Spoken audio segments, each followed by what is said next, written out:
Olá, sejam todos muito bem-vindos. E nós vamos fazer uma reflexão hoje sobre o capítulo 20 do Evangelho, segundo o Espiritismo, os trabalhadores da última hora.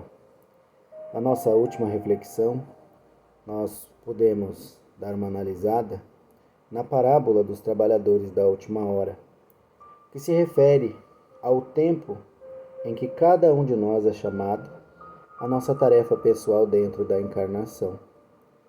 Nos ensina também que, indiferente se nós fomos chamados no primeiro horário ou se nós fomos chamados no último horário do dia, o que conta para que nós recebamos o nosso salário é o quanto nós fomos sinceros, verdadeiros, honestos, o quanto nós tivemos capacidade de sacrificar, perseverar, de nos empenhar dentro da nossa tarefa, sendo caridosos com os nossos semelhantes, responsáveis, disciplinados, amorosos. Então, na medida dos nossos esforços, a gente conquista, ou não, aquele salário que o Senhor que nos convida ao trabalho nos promete. E nós vamos fazer hoje uma análise da mensagem do Espírito Constantino, um espírito protetor que nos trouxe essa mensagem em Bordeaux em 1863. A mensagem é intitulada Os Últimos Serão os Primeiros, e diz assim: O trabalhador da última hora tem direito ao salário. Para isso, é preciso que sua boa vontade permaneça à disposição do Senhor, que vai lhe oferecer o emprego, e que esse atraso não seja fruto de sua preguiça ou de sua má vontade. Ele tem o direito ao salário porque, desde o amanhecer, esperava impaciente aquele que o chamaria para trabalhar. Era trabalhador, apenas lhe faltava o trabalho. O interessante é que, segundo a análise desse nosso irmão, ele diz que, indiferente do nosso amigo, dos nossos irmãos, ser chamados na última hora do dia, porque o Senhor passou e chamou na primeira hora, na segunda, na nona, até a última hora do dia, a 11ª hora.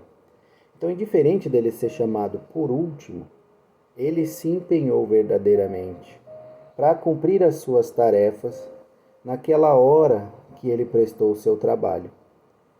Só que o que fez uma grande diferença para que ele merecesse esse trabalho era que ele não estava até a 11ª hora do dia sem trabalho porque ele não queria. Ele não tinha tido ainda a oportunidade. Ninguém havia chamado ele para a tarefa ainda. O que isso quer dizer? Que a gente paga um preço muito grande pela nossa preguiça, pela nossa ociosidade. Quando a gente decide, por vontade própria, desperdiçar as nossas oportunidades. E remetendo isso para a nossa encarnação, nós devemos analisar bem como nós estamos conduzindo a nossa vida. Quando a gente dá uma justificativa, essa justificativa precisa ser sincera. E não para os outros, e sim para nós mesmos. Então nós devemos analisar, refletir e responder a nós mesmos.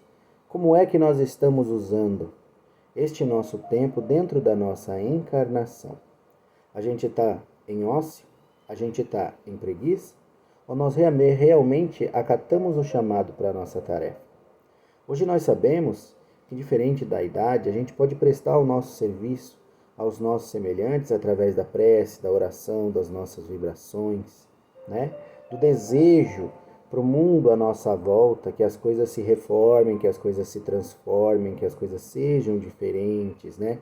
Essa vibração positiva, otimista, tentando justificar aquilo que a gente acredita em ações, buscando viver os ensinamentos do Cristo no nosso dia a dia, nos nossos relacionamentos com as pessoas, acrescido das nossas preces, das nossas orações, mais do que da nossa pregação pessoal do Evangelho, através de palavras, mas através de exemplos.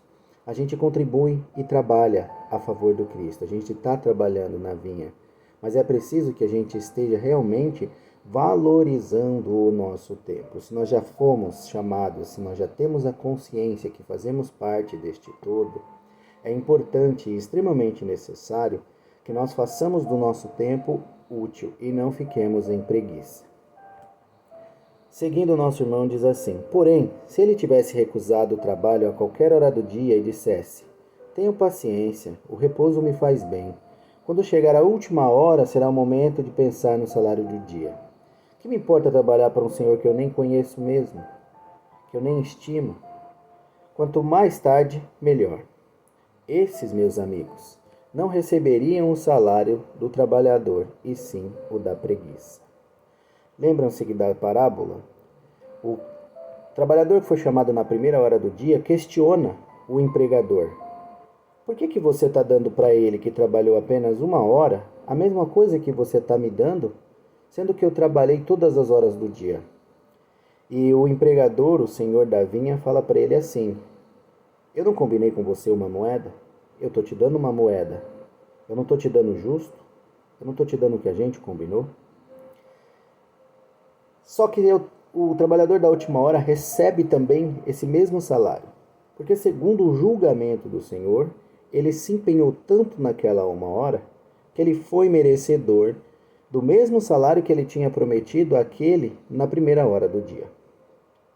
Mas, se ele estivesse em preguiça, com certeza o Senhor não teria julgado as atitudes dele da mesma forma e não teria recompensado ele igualmente como ele recompensou aos outros. E isso é muito importante para que a gente não pense que, indiferente do momento em que a gente é chamado e que a gente aceita a tarefa, nós vamos ser tratados da mesma forma que as outras pessoas, indiferente se a nossa dedicação foi a mesma das outras pessoas. Não, é preciso que a gente tenha discernimento. É preciso que a gente raciocine e seja coerente.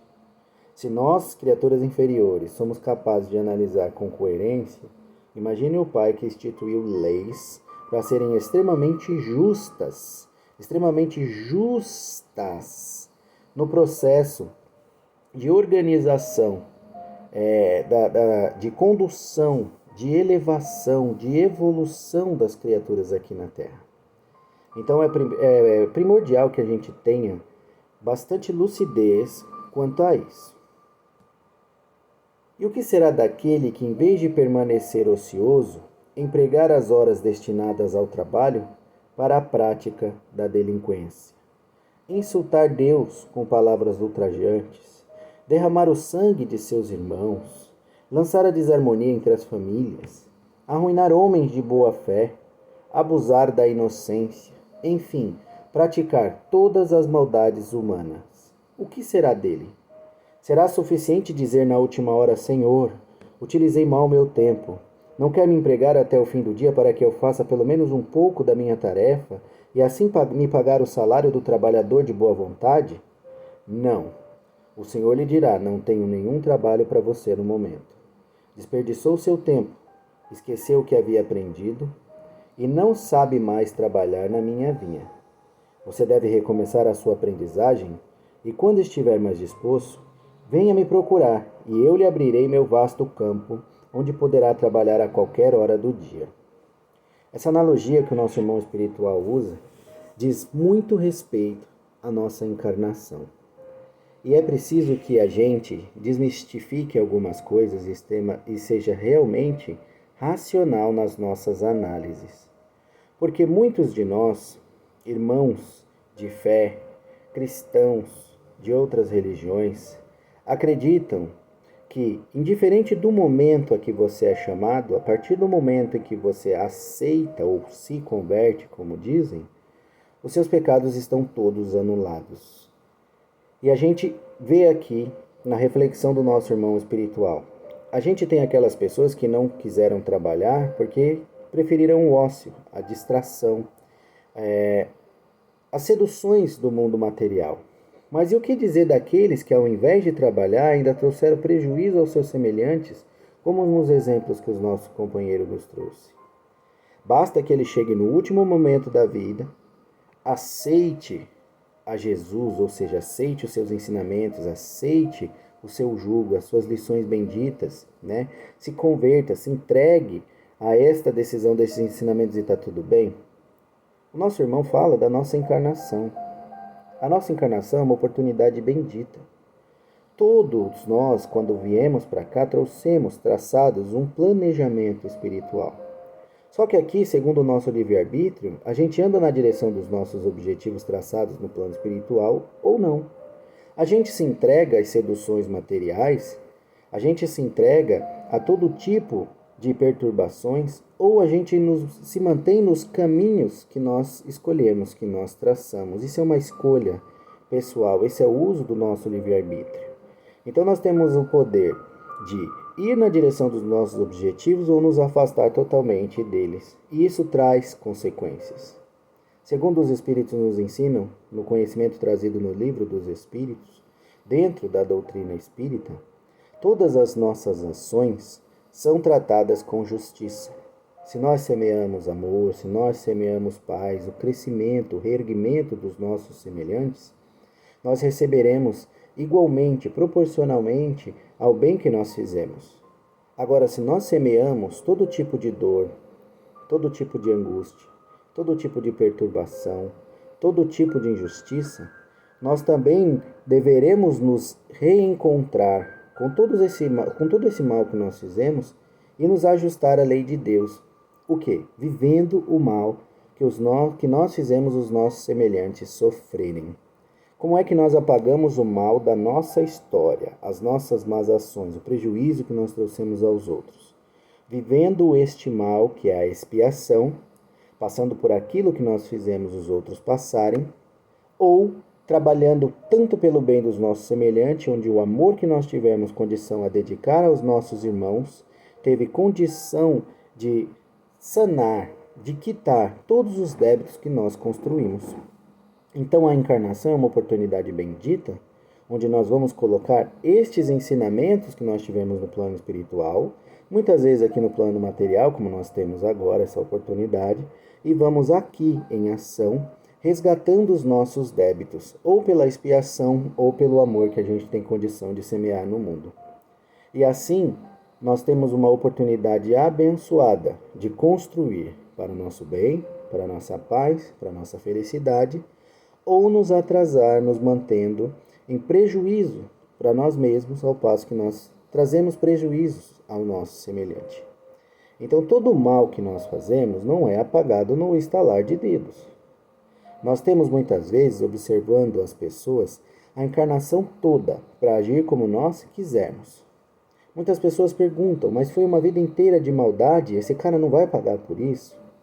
No plano espiritual, mesmo que ele passe por essa encarnação sem sofrer nenhum tipo de corrigenda, sem ser preso, sem ser descoberto, sem ser punido, no plano espiritual, ele tem uma dívida com a lei de Deus. E essa dívida vai ter que ser reajustada. O primeiro confronto que ele vai enfrentar no plano espiritual não é a punição da parte de Deus, mas é o julgamento da sua própria consciência lhe apontando os erros que ele cometeu. Depois disso, quando ele adquirir uma consciência do tempo que ele perdeu, das oportunidades que ele desperdiçou, do quanto era importante a encarnação para que essa criatura se elevasse, ele acabou se atrasando, ele tem um outro sofrimento, que é da culpa, que traz o arrependimento de não ter feito aquilo que se propôs a fazer e ter desperdiçado uma oportunidade tão fundamental para o seu crescimento e para a sua elevação. E vendo que você atrasou o seu progresso, você sofre. E sofre muito. De acordo com o conhecimento que você tinha, sofre mais ainda. E aí você passa a esperar uma oportunidade de reencarnar, sabendo que vai enfrentar dores ainda maiores para resgatar aquilo que você cometeu. Então isso traz mais um tipo de sofrimento. De você não saber se vai conseguir vencer a si próprio, se vai conseguir cumprir aquilo que você já não cumpriu e ainda deve cumprir dessa vez. Então, assim, o reajuste com as leis de Deus é responsabilidade, é assumir responsabilidade. Aqui a gente tem a lei do esquecimento e não lembra do mal que a gente fez e por que a gente tem que viver as situações que a gente vive de dificuldade, de dor, de perdas. Mas, quando a gente está livre no plano espiritual, a gente tem noção, a gente tem consciência do porquê que a gente passa por essas coisas. Por isso que muitas vezes nós estamos aqui abatidos por uma angústia, por uma melancolia, uma tristeza que a gente nem sabe de onde vem. Muitas vezes não é nem influência espiritual, é o nosso subconsciente, o nosso espírito sofrendo porque está se sentindo atrasado, porque se sente arrependido, porque vive uma oportunidade que já teve no passado, uma parecida, e não aproveitou e hoje teme em cair novamente, ou se sente fraco. Por isso que a gente precisa orar bastante, pedir a Deus fortalecimento, para que a gente siga a cada dia. Todos nós, em algum momento da nossa vida, vamos ser acometidos por algum tipo de perturbação, por algum tipo de assédio, por algum tipo de dor, por algum tipo de sofrimento, por algo que vai pesar muito nas nossas costas, vai ser muito difícil para nós, um momento difícil para nós. Mas nós também estamos cobertos de amparo daqueles que nos amam. E a gente jamais pode esquecer de pedir o amparo destas criaturas. Por quê? Porque em determinados momentos é preciso que a espiritualidade deixe que a gente enfrente as consequências dos nossos atos passados, porque sem isso nós não avançamos na nossa encarnação e nós não avançamos na evolução. É preciso que a gente passe por aquele momento. Então, vamos usar os médios, por exemplo, que têm um contato maior com a espiritualidade. Se sentem sozinhos, não tem mais aquela facilidade de contato com a espiritualidade, às vezes se sentem abandonados. Não estão abandonados, mas a espiritualidade precisa deixar que a gente se resolva os nossos próprios problemas, que a gente decida e escolha os melhores caminhos. Eles estão nos amparando, nos confortando, nos consolando, mas nos deixando escolher e decidir o rumo que nós vamos traçar. Nós vamos enfrentar a situação como? Com revolta? Nós temos conhecimento para saber que a revolta vai nos prejudicar, vai abrir portas para influências espirituais. Além do nosso problema, a gente vai criar outro, que é a perturbação, o assédio, a obsessão por parte de inimigos nossos. Então, como é que a gente vai fazer? A gente vai abrir um monte de brechas, se entregando aos nossos instintos inferiores? Ou a gente vai passar pela nossa inferioridade, digerir a situação que acontece conosco e nos decidirmos perseverar e nos reerguer? A espiritualidade sempre está conosco, mas em alguns momentos ela nos deixa decidir sem nenhum tipo de interferência sobre o caminho que nós vamos traçar para nós mesmos. Quando nós nos sentimos sozinhos, nós não estamos sozinhos. É o momento de nós nos encontrarmos com as nossas responsabilidades passadas e decidirmos. Porque ninguém fica sem o ajuste com as leis de Deus.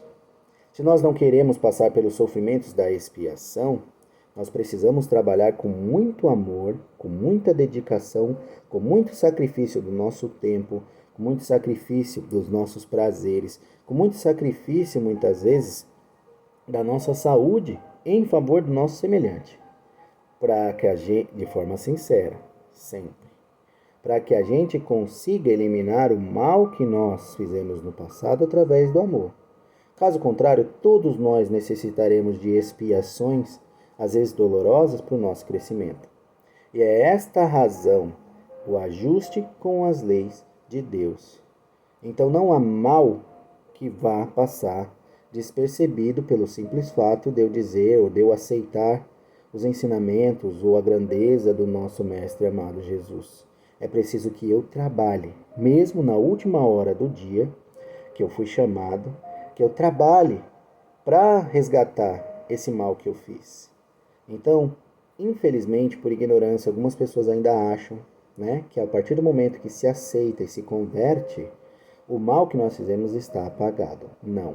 Como diz o nosso irmão apóstolo, o mal só pode ser apagado pelo amor, porque o amor cobre uma multidão de pecados.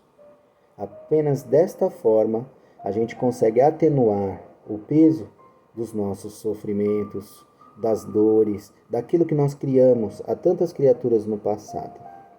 Finalmente, o nosso irmão diz assim na sua mensagem: Bons espíritas, meus bem-amados, todos vocês são os trabalhadores da última hora. Pode sentir-se bem orgulhoso o homem que disser: comecei meu trabalho ao alvorecer do dia e só terminei ao anoitecer. Todos vocês vieram quando foram chamados, uns mais cedo, outros um pouco mais tarde, para a reencarnação que agora estão vivendo. Porém, há quantos séculos o Senhor está chamando para trabalhar em sua vinha, sem que aceitem o convite? É chegado o momento de receber o salário. Empreguem bem esta hora que resta e nunca esqueçam que a existência, por mais longa que possa parecer, não passa de um momento muito breve na imensidade dos tempos que formam para vocês a eternidade. Agora o nosso companheiro usa a parábola de Jesus a partir de um outro ponto de vista. E olha que interessante. Nós que hoje somos espíritas, que temos a condição de aceitar a existência dos espíritos, aceitar a reencarnação, aceitar, as leis de Deus através da lei de causa e efeito, onde tudo que a gente faz de bom ou de ruim retorna para nós, Ele coloca a gente como os trabalhadores da última hora, porque esta encarnação é a encarnação da 11ª hora nossa, porque nós já fomos chamados diversas encarnações a trabalhar na vinha de Jesus, e nós, por algumas distrações, pela nossa inferioridade, nós não quisemos aceitar este trabalho. Olha que coisa interessante. Então traz a encarnação, essa nossa encarnação, como uma oferta desse Senhor que nos chama a trabalhar. E agora que nós temos a condição de aceitar tudo isso, nós temos a condição de ser os trabalhadores da última hora, os trabalhadores de Jesus, nessa vinha abençoada de Deus, nosso Pai, trabalhando pelo progresso de todas as criaturas da terra e o nosso mesmo. Então, é muito interessante como uma parábola de Jesus, ela é sempre repleta de oportunidades e de diversas interpretações, sempre levando a gente para o nosso crescimento, através do bom aproveitamento da nossa encarnação, das oportunidades de ser útil, de fazer o bem, de trazer paz, amor, esperança para os nossos semelhantes. Então que Jesus abençoe muito as nossas reflexões e que abençoada seja a nossa semana, refletindo sobre o quão nós estamos nos dedicando a essa nossa oportunidade, com a graça de Deus. Fiquem em paz.